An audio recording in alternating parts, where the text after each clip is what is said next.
asas pemilu. Dasar hukum asas-asas pemilu terdapat di dalam pasal 2 Undang-Undang Nomor 8 Tahun 2012 dan Undang-Undang Nomor 15 Tahun 2011 yang harus dipatuhi oleh seluruh warga negara tanpa terkecuali demi terciptanya pemilu yang aman dan kondusif tanpa terjadi adanya pertikaian, permusuhan, dan kesalahpahaman. Asas-asas pemilu dibagi menjadi beberapa bagian. 1. Asas langsung, yaitu rakyat dapat memilih langsung calon pemimpin yang sesuai dengan pikiran dan hati tanpa bisa diwakili siapapun. Bagi seseorang yang menderita sakit, dapat langsung memberikan suaranya di kediamannya dengan pengawasan dari pihak panitia agar kertas yang telah menjadi hak pilihnya tidak diselewengkan atau dibuat curang. 2. Asas umum, yaitu pemilihan umum berlaku bagi siapa saja, tidak memandang jenis kelamin, pekerjaan, dan status sosial seseorang. Pemilu adalah hak setiap warga negara yang telah memenuhi syarat, misalnya telah berusia 17 tahun atau telah menikah serta sehat jasmani dan rohani. 3. Asas bebas. Pemilu berlaku untuk segenap warga negara Indonesia yang tinggal di kawasan Negara Kesatuan Republik Indonesia atau yang sedang tinggal di luar negeri. Pemilu dapat dilakukan di negara lain yang sebelumnya telah melewati beberapa prosedur izin yang resmi dari pihak pemerintah negara itu sendiri dan duta besar. Setiap pemilih dapat berhak mengubah calon pemimpin yang akan dipilihnya tanpa ancaman atau paksaan orang lain.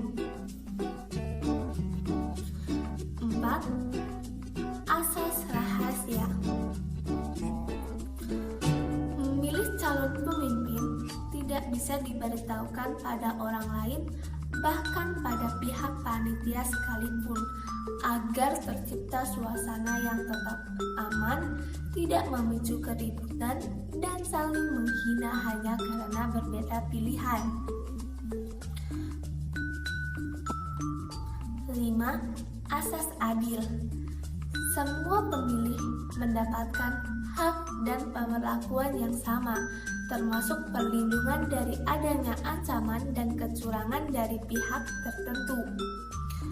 Para pemilih yang berusia manula tidak diperbolehkan ditinggalkan begitu saja tanpa pemberitahuan.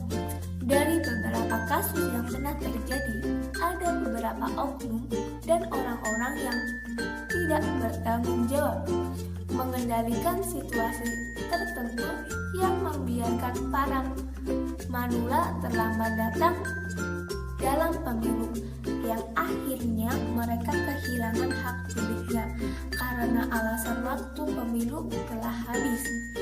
Perlu diketahui bahwa pemilu memiliki waktu yang telah ditentukan oleh panitia penyelenggara. Batas waktu akhir memilih hal ini untuk mempermudah penghitungan suara secara serentak di semua provinsi di Indonesia dan yang ada di luar negeri. 6. Asas jujur. Pemilu harus dilaksanakan dengan jujur dan apa adanya, tanpa ada perwakilan dari keluarga, teman, orang tua, atau lewat perantara lainnya.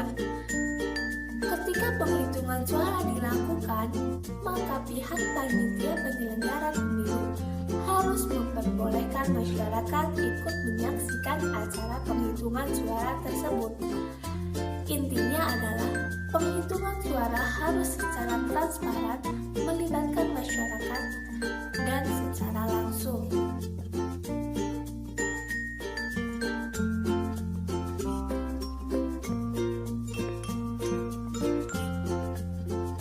Sejarah pemilu di Indonesia. Secara historis, kali.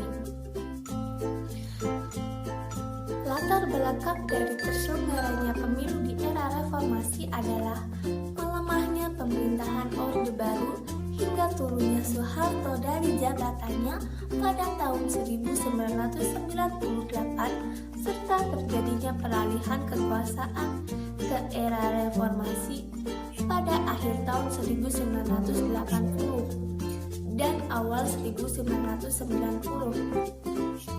Hampir seluruh belahan dunia dilanda oleh angin besar proses demokratisasi. Demokratisasi sering dikaitkan dengan persoalan negara otoriter dan rezim fasis atau militeristik. Pemilu Mei tahun 1997 yang diselenggarakan oleh pemerintah Orde Baru menjadi pemilu paling rusuh serta memakan korban jiwa, menteri, dan nyawa paling banyak. Selain itu, terjadi protes dan aksi anarki dari masa pendukung. Pada tanggal 14 Maret 1998, Soeharto membentuk kabinet barunya. Dan setelah pemilihan umum legislatif 1999 melalui sidang umum MPR, dalam pemilihan presiden terdapat dua calon, yaitu Megawati Soekarno Putri dan Abdurrahman Wahid. Pemilihan presiden 1999 lebih demokratis dibandingkan dengan pemilu sebelumnya. Pemilu tahun 2004 merupakan pemilu kedua yang diselenggarakan pada era reformasi. Pada pemilu 2004, pertama kalinya ditetapkan pemilu sebanyak dua kali, yaitu pemilu pertama, pemilu untuk memilih anggota DPR, DPD, dan DPRD atau anggota legislatif yang dilaksanakan serentak di seluruh Indonesia pada tanggal 15 April 2004, dan pemilu yang kedua yaitu pemilu Pilpres yang diselenggarakan pada tanggal 5 Juli 2004, tetapi dapat dilakukan dalam dua putaran jika tidak ada capres yang memenuhi suara lebih dari 50%. Tahun 2009 merupakan pemilu ketiga yang diselenggarakan tanggal 9 April 2009 dan pemilihan presiden pada tanggal 5 Juli dengan satu putaran. Penyelenggaraan kampanye parpol peserta pemilu dan calon legislatif dilakukan sejak tanggal 11 Juli 2008 atau memiliki waktu tenggang selama 9 bulan. Terjadi perubahan masa kampanye dalam pemilu 2009 dari pemilu sebelumnya, yaitu dari 1 bulan menjadi 9 bulan. Tahun 2014 disebut sebagai tahunnya politik di Indonesia. Karenanya tahun ini merupakan tahun momentum pesta demokrasi terbesar yang selalu dilaksanakan 5 tahun sekali di Indonesia, yaitu pemilihan legislatif pada 9 April dan pemilihan presiden pada tanggal 9 Juli mendatang. Pada tahun 2014 ini, berbagai harapan masa depan hadir dalam benak masyarakat Indonesia. Persoalan kesejahteraan, kesenjangan sosial, penurunan angka kemiskinan, pendidikan gratis, akses pelayanan kesehatan yang mudah dan terjamin, pemberantasan korupsi, dan lain sebagainya diharapkan mampu terlaksana setelah terpilihnya anggota legislatif dan presiden yang baru.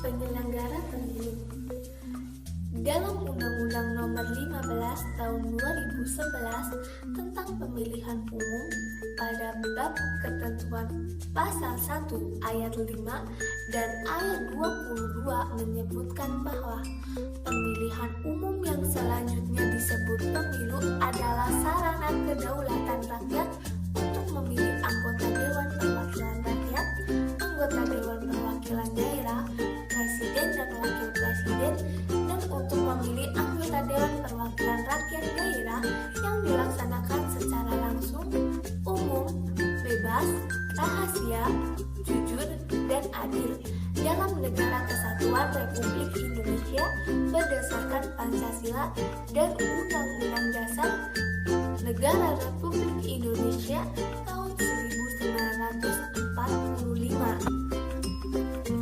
Dewan Kehormatan Penyelenggara Pemilu, selanjutnya disingkat DKPP, adalah lembaga yang bertugas menangani pelanggaran kode etik penyelenggara pemilu dan merupakan satu kesatuan fungsi penyelenggara pemilu.